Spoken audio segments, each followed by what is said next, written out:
Oh, we're recording. Hey! Hi, how are we doing? So recently I've just gotten back into a passion of mine, which is drawing, and which I kind of was on and off for so many years, but now I've kind of made that my priority to kind of catch up and practice my drawing. I thought along the way, why not make a video on 5 tips to improve your drawings.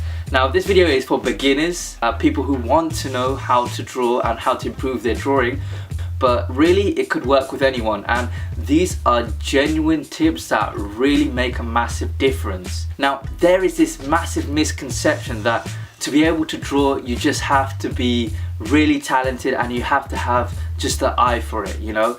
It's like you can either sing or you can't sing. However, it's quite the opposite. Now the best comparison is like drawing is like a language. You have to practice it and learn it and develop it. Anyone can draw, and that is true. The only difference is the amount of practice people have. Now, what I'm going to do is first I'm going to give the 5 tips to improve your drawing, and after, what I'm going to do is I'm going to basically show you my own drawings, my first ever drawings compared to now, and you will see the difference, and that will be your proof, alright? All you really need to kind of get started is a pencil. This is a mechanical pencil. I prefer mechanical pencil because when you have a normal times, what you're working on kind of smudges, so this kind of stays away from that.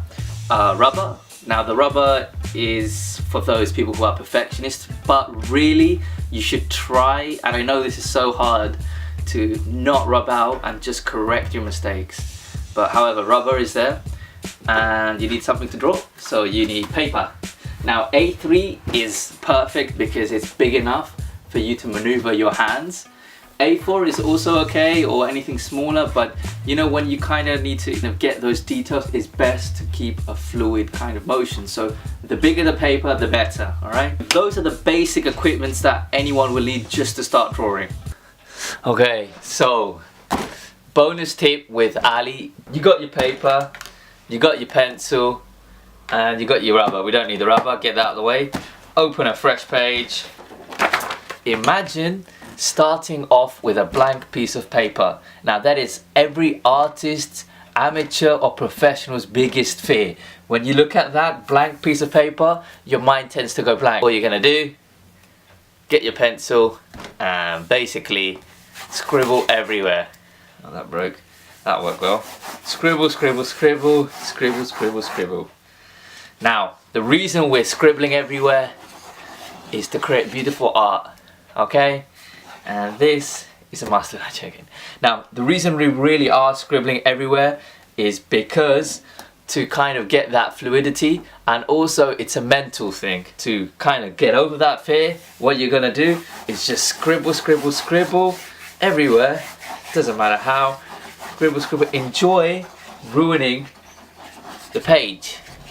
That will automatically put you in the right mindset and keep your hands loose. Boom. Alright, let's move on.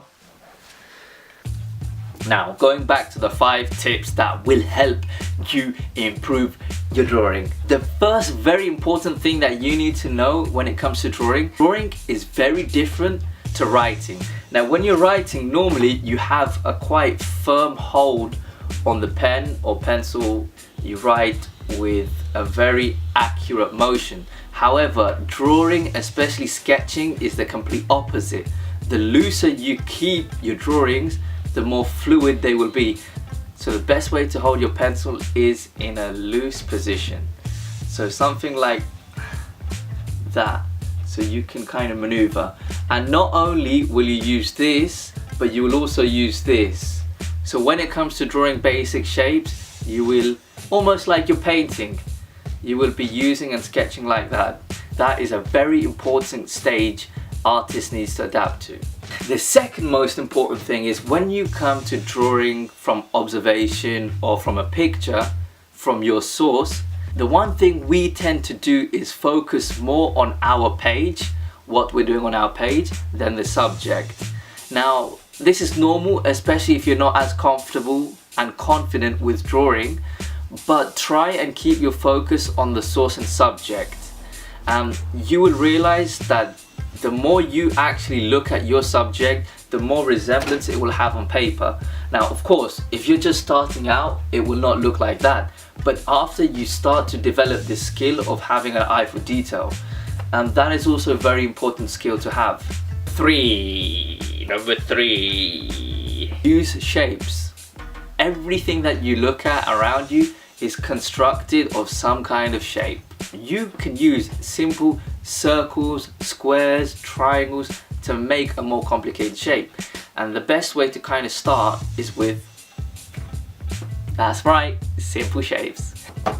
Number four, this is more of a learning aid, and it's also very beneficial when it comes to the technical side, because drawing does have a technical side when it comes to proportion and perspective, and the more you can understand that, the better you will be at manipulating and developing your own drawings. Get yourself a simple how to draw book. I don't know if that's gonna focus. Get yourself a simple how to draw book. Now, you can get these very cheap, you can pick them up anywhere. I've had this one for 12 years, since I was 9, so a very long time. And basically you will have subjects, whether they're cartoon, illustrations, whatever it is, and they've all been broken down. Like you can see, they are broken down into what? Simple shapes. Alright, so pick yourself a how to draw book. Now the last tip, which is also really beneficial and goes alongside tip number 4, is try to draw from life as much as you can. Now you can sit and draw from photographs, but you don't get that same kind of feedback that you would looking directly at sources. So still life is very important. Life drawing is kind of essential for anyone who wants to improve their drawing, because that's in retrospect how you communicate what you see and develop it and put it onto paper. So yeah, those are the 5 tips, and just to prove that drawing isn't a talent, I will show you my own drawings and you can see for yourself the changes. Okay. Alright, so these are my first ever log drawings. As you can see, I tried to attempt shapes and also hair. Then moving on, we moved on to hands, me attempting to draw hands. Then moving on to portraits. Those are my first ever few portraits I tried. Then things get better, and these are observational drawings. As you can see that the sketches are much more fluid and much better. And here once again I start getting comfortable with pen, and I really take an interest in pen. Some human drawings here. And then we have some buildings drawings, and I really like using pen, and finishing off with product design sketches. Okay. So I hope this video raises many young artists and gives them ambition to keep trying. You just have to practice, and even at times where you just feel like you're not going anywhere and you feel uncomfortable, that's when you really kind of progress.